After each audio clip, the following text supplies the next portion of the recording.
যতটুকু সম্ভব world standard ছবি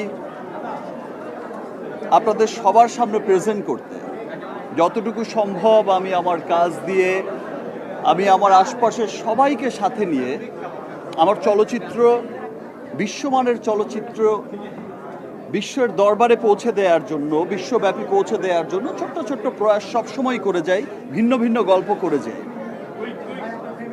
প্রিয়তমা যখন করেছি তখনও একটা গ্রুপ বলেছে, কেউ কেউ বলেছে আমাকে যে ভাই বৃদ্ধ লোক সিনেমা চলবে না, কখনো flop, evergreen hit cinema. সেই ভিন্নতা মানুষের পছন্দ হয়েছে।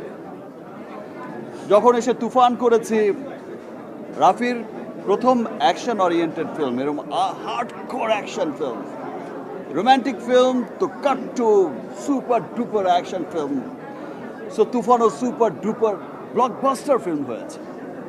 যখন এসে বরবাদ করেছে, যে ভাই শুধু ড্রাগসই নয়, শুধু কোকেনই খায়, সমাজ ধ্বংস হয়ে যাবে, এই হবে সেই হবে, সিনেমা চলবে না একদিনও।